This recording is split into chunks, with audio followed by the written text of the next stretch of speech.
Hello दोस्तों, यदि आप भी क्लास 10th का 23 सितंबर को सितंबर मासिक परीक्षा देने वाले हैं तो अभी के इस क्लास में 23 सितंबर मासिक परीक्षा के लिए संस्कृत के objective plus subjective question answer देखेंगे इस क्लास में। तो आप लोग क्लास में अंत तक बने रहिएगा। ये क्लास 10th का संस्कृत का क्वेश्चन पेपर है और इसका ऑब्जेक्टिव और सब्जेक्टिव दोनों इसी क्लास में हम बताएंगे। यहाँ पर देख सकते हो क्लास 10th मासिक परीक्षा सितंबर 2024। तो संस्कृत का विषय कोड 105 रहने वाला है और आप लोग का एग्जाम 50 नंबर का होगा। 25 नंबर का ऑब्जेक्टिव, 25 नंबर का सब्जेक्टिव। समय 1 घंटा 30 मिनट का रहेगा। तो चलिए हम सबसे पहले ऑब्जेक्टिव क्वेश्चन बता देते हैं, उसके बाद इसी क्लास में हम लोग सब्जेक्टिव क्वेश्चन भी देखेंगे। तो सबसे पहले यहाँ पर देख सकते हो खंड अ मिलेगा। खंड अ में आपसे ऑब्जेक्टिव क्वेश्चन पूछा जाएगा 1 से लेकर 30 तक, जिनमें से किन्हीं 25 प्रश्नों के उत्तर देना है एग्जाम में। यहाँ पर देख सकते हो। तो फर्स्ट क्वेश्चन पूछा गया है, मूलशंकर किसके बचपन का नाम था। बताना है कि मूलशंकर किसके बचपन का नाम था। तो आप जानते हैं स्वामी दयानंद का बचपन का नाम मूलशंकर था। तो right answer option number A हो जाएगा। क्वेश्चन नंबर 2 पूछा गया है कि ज्ञानती देवा किल गीताकानी उक्ति किस पाठ से ली गई है। तो भारत महिमा पाठ से। Right answer option number B होगा। क्वेश्चन नंबर 3 है, केंद्रीय लोक सेवा आयोग की परीक्षा किसने उत्तीर्ण की। बताना है कि केंद्रीय लोक सेवा आयोग की परीक्षा किसने उत्तीर्ण की। तो राम प्रवेश राम ने। Right answer option number B हो जाएगा। क्वेश्चन नंबर 4 पूछा गया है कि स्वामी दयानंद के गुरु कौन थे। स्वामी दयानंद के गुरु कौन थे। तो Swami Birjanand. Right answer option number A हो जाएगा, स्वामी बिरजानंद। क्वेश्चन नंबर 5 की ओर चलते हैं। क्वेश्चन नंबर 5 है कि आर्य समाज की स्थापना कब हुई। आर्य समाज की स्थापना कब हुई। तो आर्य समाज की स्थापना कब हुई थी, 1875 में। Right answer option number B हो जाएगा। क्वेश्चन नंबर 6 है, करमवीर कथा पाठ के अनुसार लक्ष्मी कैसे पुरुष को प्राप्त होती है। तो राइट आंसर क्वेश्चन नंबर 6 का ऑप्शन नंबर बी हो जाएगा, उद्योगी। क्वेश्चन नंबर 7 है, स्वामी दयानंद का परिवार किसका उपासक था। स्वामी दयानंद का परिवार किसका उपासक था। तो आप लोग जानते हैं शिव का। Right answer option number A हो जाएगा। और इस क्वेश्चन से केवल मंथली एग्जाम के लिए नहीं है, इसमें से क्वेश्चन फाइनल बोर्ड परीक्षा में भी पूछा जाएगा। क्वेश्चन नंबर 8 पूछा गया है, स्वामी दयानंद के गुरु कहाँ रहते थे। स्वामी दयानंद के गुरु कहाँ रहते थे। तो राइट आंसर क्या हो जाएगा, मथुरा में। Right answer option number B होगा। क्वेश्चन नंबर 9 है, बिना बुलाए कौन प्रवेश करता है। तो राइट आंसर क्या हो जाएगा, आप जानते हैं मूर्ख। ऑप्शन नंबर ए हो जाएगा। 10 नंबर क्वेश्चन है, काम क्रोध और लोभ से किसकी प्राप्ति होती है। काम क्रोध और लोभ से किसकी प्राप्ति होती है। तो राइट आंसर क्वेश्चन नंबर 10 का क्या हो जाएगा, नरक। ऑप्शन नंबर ए इसका राइट आंसर होगा। क्वेश्चन नंबर 11 पूछा गया है कि अक्षराभ्यास किस संस्कार का उदाहरण है। तो राइट आंसर क्वेश्चन नंबर 11 का ऑप्शन नंबर ए हो जाएगा, शिक्षा संस्कार। क्वेश्चन नंबर 12 है, सौर शुक्ला सरस्वती महाकवि दंडी ने किसे कहा। बताना है कि सौर शुक्ला सरस्वती महाकवि दंडी ने किसे कहा। तो राइट आंसर क्वेश्चन नंबर 12 का ये हो जाएगा यहाँ पर। क्वेश्चन नंबर 13 है, सत्यमेव जयते किस उपनिषद में उल्लिखित है। सत्यमेव जयते किस उपनिषद से लिया गया है। तो मुंडकोपनिषद से। Right answer option number A होगा। क्वेश्चन नंबर 14 पूछा गया है, कौमुदी महोत्सव किस शासन काल में मनाया जाता था। पूछा गया है कि कौमुदी महोत्सव किस शासन काल में मनाया जाता था। गुप्त काल में, या मौर्य काल में, या संगम काल में, या शुंग काल में। तो राइट आंसर क्या हो जाएगा यहाँ पर, कौमुदी महोत्सव किस शासन काल में मनाया जाता था। तो right answer option number A हो जाएगा, गुप्त शासन काल में। राइट आंसर ऑप्शन नंबर ए। क्वेश्चन नंबर 15 है, स्वामी दयानंद की मृत्यु कब हुई। तो स्वामी दयानंद की मृत्यु कब हुई थी, 1883 में। Right answer option number B हो जाएगा। क्वेश्चन नंबर 16 पूछा गया है, संधि के कितने प्रकार होती हैं। अब यहाँ पर व्याकरण का क्वेश्चन आ गया, संस्कृत व्याकरण। संधि के कितने भेद होते हैं। तो आप जानते हैं 3 भेद होते हैं। Right answer option number A हो जाएगा, स्वर संधि, विसर्ग संधि और व्यंजन संधि। क्वेश्चन नंबर 17 है गुण संधि का उदाहरण कौन है, और वो 3 संधि का अलग अलग उसका भी भेद है। तो राइट आंसर क्या हो जाएगा, गुण संधि का उदाहरण कौन है। तो राइट आंसर 17 नंबर का ऑप्शन नंबर डी हो जाएगा यहाँ पर, विधा प्लस आले।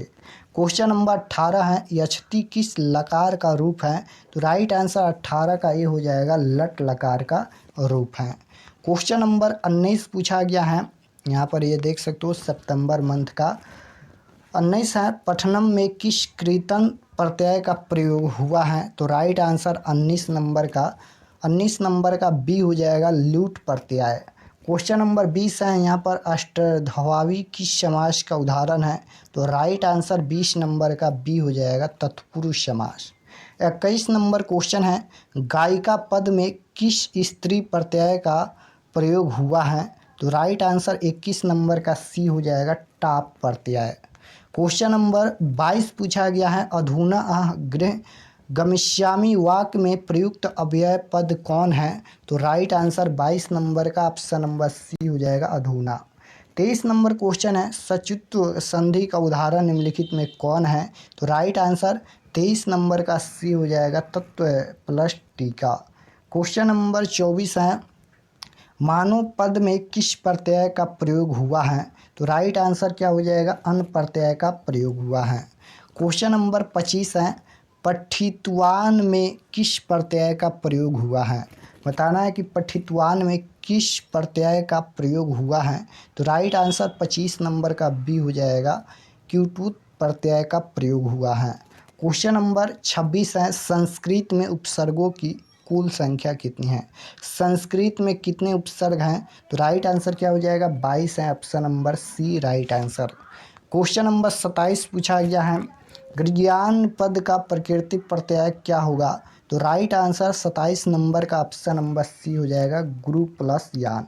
क्वेश्चन नंबर 28 पूछा गया है, विज्ञात भयम किस समास का विग्रह वाक्य है। तो राइट आंसर 28 नंबर का सी हो जाएगा, बहुव्रीहि समास। क्वेश्चन नंबर 29 है, सह स्तोत्र भ्रमति वाक्य में रेखा किंत पद किसका उदाहरण है। तो राइट आंसर 29 नंबर का सी हो जाएगा, स्वर नाम। क्वेश्चन नंबर 30 है, अत्र अव्यय का अर्थ क्या है। तो राइट आंसर क्या हो जाएगा, वहाँ या यहाँ या कहाँ या जहाँ। तो राइट आंसर 30 का बी हो जाएगा, यहाँ इसका राइट आंसर होगा।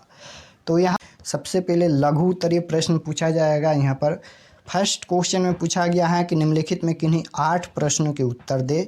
यानी यहाँ पर ये क्वेश्चन पूछा गया है, ये आप लोग का संस्कृत का बुक का यहाँ पर क्वेश्चन पूछा गया है, जिनमें से 8 प्रश्नों का उत्तर देना है एग्जाम में। तो फर्स्ट क्वेश्चन यानी क नंबर क्वेश्चन पूछा गया है, आधुनिक संस्कृत लेखिका पंडिता छमराव के बारे में लिखे। और उसके बाद है कि लेखक धार्मिक दृष्टिकोण से पटना के विषय में क्या क्या कहना चाहते हैं। उसके बाद है कि सिख संप्रदाय के लोगों के लिए पटना क्यों महत्वपूर्ण है। उसके बाद है भारत महिमा पाठ का क्या उद्देश्य है। उसके बाद है कि मंदाकिनी की शोभा का वर्णन करें। उसके बाद है मनुष्य को प्रकृति से क्यों लगाव रखना चाहिए। उसके बाद है करमवीर कथा से क्या शिक्षा मिलती है। उसके बाद है आलस कथा पाठ से किस पर चर्चा की गई है। उसके बाद है कि विजयनगर राज्य में संस्कृत भाषा की क्या स्थिति थी। उसके बाद है यहाँ पर कि देवव्रत की क्या प्रतिज्ञा थी। तो ये क्वेश्चन पूछा गया है।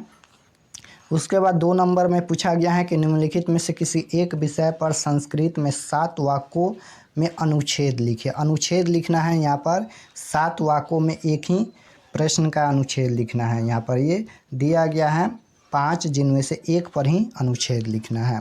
उसके बाद 3 नंबर में पूछा गया है कि निम्नलिखित में से किन्हीं 6 वाक्यों का अनुवाद संस्कृत में करें। यहाँ पर ये अनुवाद बनाना है संस्कृत में।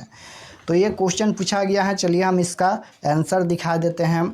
तो सबसे पहले लघु उत्तरीय प्रश्न का आंसर है क्वेश्चन नंबर 1 का क नंबर का आंसर है। यहाँ पर देख सकते हो, इस प्रकार से इसका आंसर लिखिएगा। संस्कृत साहित्य में आधुनिक समय की लेखिकाओं में पंडिता छमरा अत्यंत प्रसिद्ध हैं। उन्होंने अपने पिता शंकर पांडुरंग पंडित कि विदुरता पर जीवन चरित्र शंकर चरित्रम की रचना की। वे गांधी दर्शन से प्रभावित थी। उन्होंने सत्याग्रह गीता, मीरा लहरी और यहाँ पर कथा मुक्तवली, विचित्र परिषद यात्रा, ग्राम ज्योति इत्यादि अनेक गद्य पद्य ग्रंथों की रचना की। उसके बाद ख नंबर का आंसर है यहाँ पर कि लेखक का कहना है कि पटना प्राचीन काल से ही धार्मिक नगर रहा।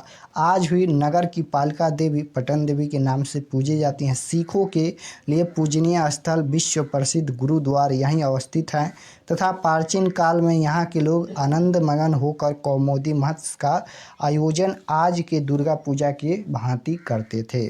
उसके बाद ग नंबर का आंसर लिखा गया है सिख संप्रदाय के लोगों के लिए पटना नगर की पूजनीय। ये ग नंबर हो गया क्या, देखते हैं।